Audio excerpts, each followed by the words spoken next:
I don't know about the specific incident, but I have said repeatedly, and I said it about the choking incident that was brought up on this program a week or so ago, I believe. Yes, sir.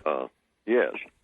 The procedure should be the same for the non-white people throughout this planet, and that is when you're approached by a person who may be, not necessarily that the person is, but the person may be a law enforcement officer who is actually a white supremacist.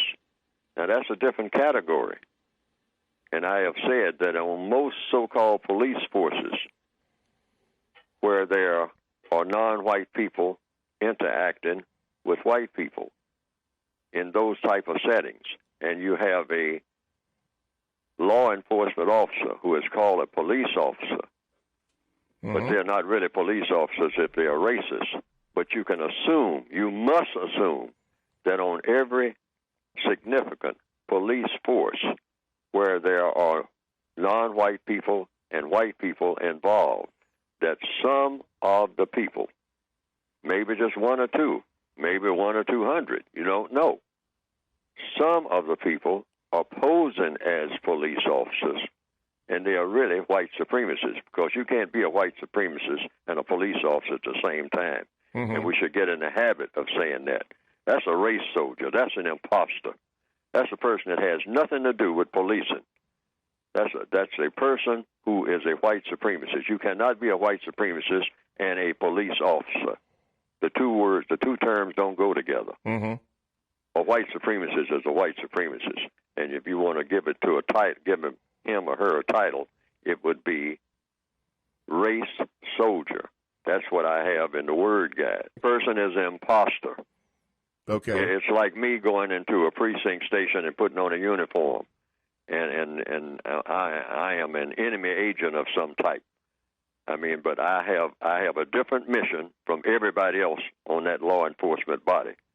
So I just go in there and put on a uniform and a gun and put on a badge and go out and get in one of the cars and start driving down the street.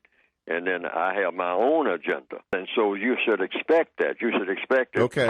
I'll give you an example. Okay. If 5 law enforcement officers show up in a setting where there are white and non-white people involved, and 5 law enforcement officers show up, and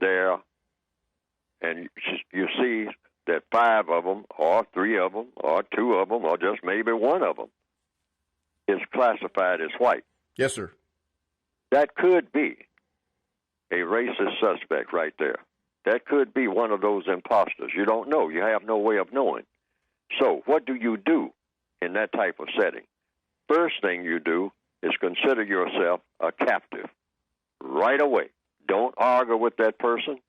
Don't make any moves whatsoever that may be used as a probable cause on the part of that person to kill you, because that's what that person intends to do. You have to assume that. Here they come. One of them may be a race soldier. So I'm going to act accordingly, because this is war. And in a few minutes, I'm going to be dead. You have to assume that.